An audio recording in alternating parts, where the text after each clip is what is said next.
quais são fundos imobiliários que você gosta do mercado? Que você vê que a gestão é bacana? O XPML, cara, mas os caras fizeram um trabalho muito interessante. O BTLG também, os caras fizeram um trabalho, cara, absurdo. A Pátria vem fazendo um movimento de consolidação muito grande. Eles compraram todo mundo da indústria, né?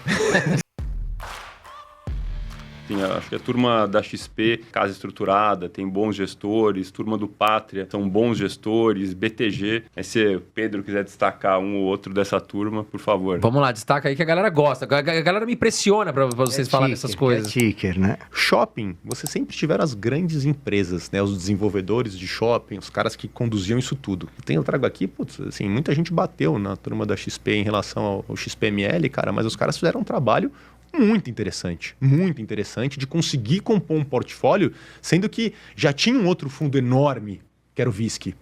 Entendeu? Então, até contextualizando um pouco do Gustavo falando da questão lá do XP Asset, cara, ali foi um trabalho, assim, putz, os caras saiu atrás, ele conseguiu reverter o jogo, muita gente assim, nossa, ele fez as aquisições, e foi assim, e foi assado, etc e tal.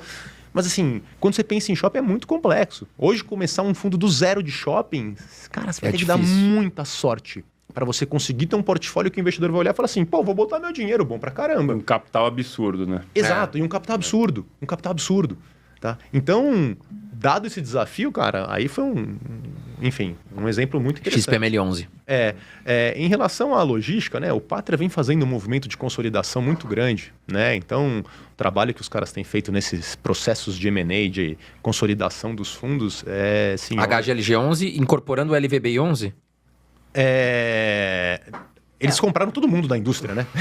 Sejamos francos, né? Eles compraram, cara, o Pátria comprou a VBI, o Pátria comprou os fundos do Credit Suisse, do Credit Suisse Regem Grifo, eles compraram o Vector, eles compraram a RBR, eles compraram Bari, compraram todo mundo. E não só imobiliário, né? Outros setores também. Exato. Então, assim, quando você vai trazendo essas coisas para dentro de casa...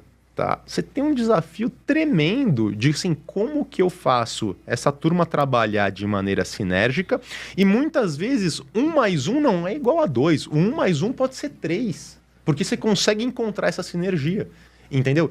Então, assim, também tem um trabalho de gestão aí, enfim, de todos que participaram dessas etapas do processo que, cara, é realmente muito louvável. E quando fala de portfólio imobiliário, né, por mais que você olhe no logística, HGLG, ele já tinha um portfólio muito robusto, imobiliário, e o LVBI também era um fundo bem interessante de logística, com ativos muito legais. Pô, os dois juntos, aqui mantiveram o ticker HGLG ali, mas os dois juntos hoje são muito bons, né? Acho que dentro da área de logística tem o BTLG também, os caras fizeram um trabalho, cara, absurdo. Chama atenção BTLG 11, outro fundo de galpão logístico muito bom também. Fizeram um movimento de extração de valor, mas assim, muito impressionante. Os caras compraram o SARI 11. Um fundo que apanhou muito por muito tempo. Tinha imóveis logísticos lá dentro, sim, mas o principal imóvel era um prédio. E assim, isso demanda muita agilidade em termos de estruturação, porque o cara conseguiu gerar um super valor para o cotista dele. Entendeu? Então ele conseguiu, né, bidar em cima de um portfólio, e aí esse portfólio ele pingou dentro do BTLG e ele já foi vendido. Entendeu? Isso gerou, cara, assim, um super resultado. Ele conseguiu já reciclar o capital. Então, assim, cara, assim, tem muito trabalho por trás disso, tá? Mas tem muito trabalho. Então, quando a gente tá falando aqui, não tô falando especificamente na tese, eu tô falando, assim, muito no viés, tá?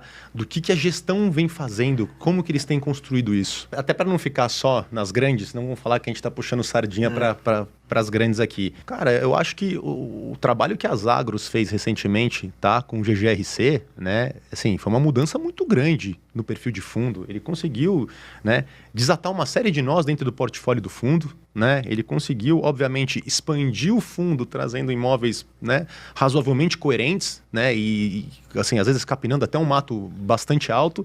E, putz, não é um cara que, enfim... Vai chegar alguém aqui e falar assim, o BTLG ou o GGRC vai falar isso? Não, mas assim, putz, o trabalho que eles estão fazendo lá dentro... E o dividend yield tá mais alto que o BTLG, né? Até onde eu me recordo, o GGRC. Com certeza, com certeza. E o valuation tá mais atrativo também, eu acho. Então, assim, nesses aspectos, até agora, o que eles mostraram que fizeram, né? Óbvio, todo gestor está suscetível a erro, né?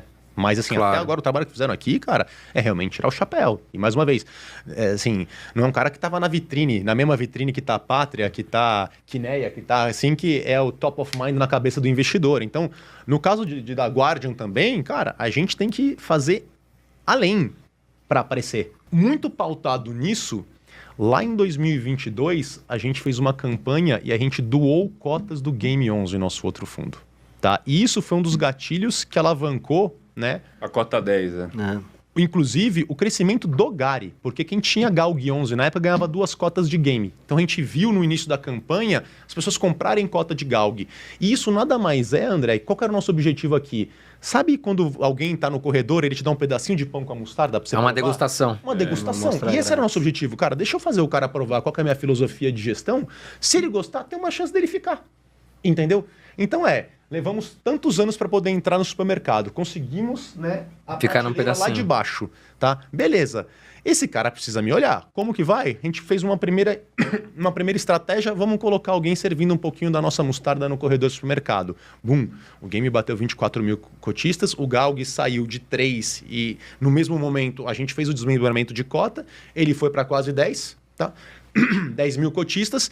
E dali começa um crescimento orgânico dele. Mas a gente já estava, assim, aparecendo. Já tinha visto, né? E a gente, de lá para cá, tem sempre mostrado, cara, a preservação dessa questão da previsibilidade, da estabilidade e da segurança. Esse é o nosso carro-chefe. É isso que você vai encontrar na nossa mostarda. Um outro exemplo simples, cara, é muito mais... O que é mais fácil? O Real Madrid fazer gol no Barcelona ou o Corinthians fazer um gol no Barcelona? Porra, um Corinthians precisa fazer muito mais coisa certa. Muito mais coisa. Dada as ferramentas que ele tem com o time para conseguir fazer assim, para conseguir fazer o gol. Se bem que o Flamengo, no final do ano, surpreendeu, foi pros pênaltis, cara. É isso. Eu que sou São Paulo, na verdade, eu não sabia se eu torcer pro Flamengo ou pro PSG, né? Porque eu pensei, pô, os caras também são folgados, né? Mas falei, pô, mas São Paulo já tem 3 mundial, não tem mais nada pra falar que tá bom. Ah, Flamengo, fica pra próxima. Pô, mas nos pênaltis ali, meu, que suadeira. Mas assim, você precisa fazer muita coisa certa pro resultado aparecer quando você tá num espaço amostrado. Sim. Você tá com menos ferramentas, você é menor, etc. Você tem que ser mais criativo, né? Exato. Você tem que pensar diferente, fora da caixa. Foi muito legal essa ideia de vocês. E que aí vocês vão tomando tração, vocês vão ganhando mais cotistas, os youtubers se interessam em falar mais, porque também dá engajamento. O cara posta o Diego postou lá um vídeo do Gary 11, eu vi que foi legal. Opa, o tema tá aí. Porque é assim, cara, um copia o outro, tá? Isso é muito claro no mercado dos youtubers também. Pô, o cara viu um tema legal, o outro vai lá, pode mudar um pouquinho, né? Mas vai fazer naquele sentido porque ele sabe que deu bom. E a gente, como gestor, precisa saber trabalhar com isso também. Exato. É óbvio que o principal objetivo é a sua tese ser provada pela tese. Mas, cara, você sabe que o mercado hoje ele é conduzido não mais só por casas de research, por fontes de investimento, etc., mas também pelos influencers de investimento. Você tem que considerar isso na sua conta. Tem que tratar bem todo mundo, porque, cara, se você começar a ganhar inimigos ali no meio, o cara não tem nada pra fazer, resolve falar mal de você, a base dele também resolve seguir o cara, querendo ou não, né? Exato. Apesar que, eu creio que a maior parte dos influenciadores de finanças hoje são responsáveis, né, meu? Então vão passar informações que eles estão estudando e tal. Às vezes o estudo dele tá errado, pode acontecer. Aproveitem os relatórios gerenciais, estudem antes de investir, diversifiquem o investimento, então não vai ficar concentrando numa coisa só e não só em um fundo imobiliário, ou em 2, ou ter 3 ou 10 fundos, mas outros tipos de ativo que não sejam só imobiliários, e também não investir de uma vez, né?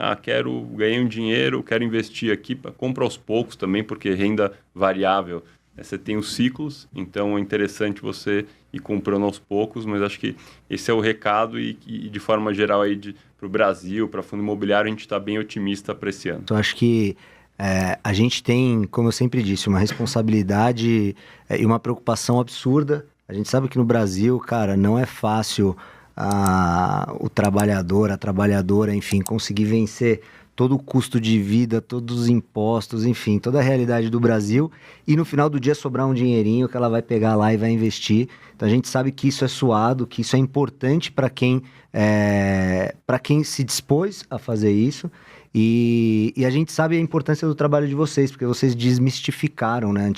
Cara, não há muito tempo atrás, investir era coisa na cabeça da grande massa do Brasil, coisa de milionário. E não é verdade, né? Os fundos de investimento imobiliário, principalmente, estão aí para mostrar que não, que você, com R$10 você consegue começar a brincar e consegue ver o seu dinheiro trabalhando por você.